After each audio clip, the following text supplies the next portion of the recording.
Open challenge. ಯಾಕಪ್ಪ ಅಂತಂದ್ರೆ ಅವ್ರಿಗಿರಂತ 2.3 millions followers ನನ್ನ ಅಭಿಮಾನಿಗಳು ಹೆಂಗಿದಾರಂತ ವ್ಯಕ್ತಪಡಿಸ್ತಾ ಇದ್ದಾರೆ, ತೋರಿಸ್ತಾ ಇದ್ದಾರೆ. ಯಾರು ಬೇಜಾರಾಗಬಾರ್ದು ಅಂತ ಪ್ರತಿಯೊಂದನ್ನು ಪೋಸ್ಟ್ ಮಾಡೋಂಥ ಪ್ರಯತ್ನ ಮಾಡ್ತಾ ಇದ್ದಾರೆ. ಯಾರ್ಯಾರು ಪೋಸ್ಟ್ ಆಗಿಲ್ಲ ದಯವಿಟ್ಟು ಬೇಜಾರಾಗಕ್ಕೆ ಹೋಗ್ಬೇಡಿ. ಎಲ್ಲರೂ ತಗೊಂಡು ಅಭಿಮಾನಿಗಳಿಗೋಸ್ಕರ, ಖುಷಿಗೋಸ್ಕರ ಅವ್ರಿಗೆ ಒಂದೇ ಮಾತು ಹೇಳ್ಬಿಟ್ಟಿದ್ದಾರೆ, ನನ್ನ ಅಭಿಮಾನಿಗೋಸ್ಕರನೇ ನನ್ನ ಜೀವ ಅಂತ ಹೇಳ್ಬಿಟ್ಟಿದ್ದಾರೆ. ಅಂಥದ್ರಲ್ಲಿ ನಾವು ಅನುಮಾನ ಪಡೋಂಥದ್ದು ಏನೂ ಇಲ್ಲ. ಅವರು ಸದಾ ನಮ್ಮ ಜೊತೆ ಇರ್ತಾರೆ ಅನ್ನೋದಕ್ಕೆ ಇದೊಂದೇ ಸಾಕ್ಷಿ.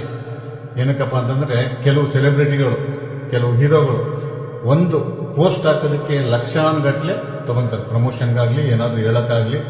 ಆದರೆ ದರ್ಶನ್ ಬಾಸ್ ಯಾವತ್ತೂ ಅದನ್ನ ಎಕ್ಸ್ಪೆಕ್ಟೇ ಮಾಡಲ್ಲ ಅನ್ನೋದಕ್ಕೆ ಈ ಪೋಸ್ಟ್ಗಳೇ, ಹುಟ್ಟುಹಬ್ಬದ ಪೋಸ್ಟ್ಗಳಾಗ್ತಾ ಇಲ್ಲ ಅದೇ ಉದಾಹರಣೆ. ಕೆಲವರು ಒಂದೊಂದು ಫಂಕ್ಷನ್ಗೆ ಹೋಗಿದ್ರೆ ಇಷ್ಟಿಷ್ಟ ಅಂತ ಚಾರ್ಜ್ ಮಾಡ್ತಾರೆ. ಆದ್ರೆ ದರ್ಶನ್ ಬಾಸ್ ಎಲ್ಲಾರನ್ನೂ ಬೆಳೆಸ್ಬೇಕನ್ನೋ ಗುಣದಿಂದ ಎಲ್ಲಾರು ಕಾರ್ಯಕ್ರಮಗಳಿಗೆ ಹೋಗಿ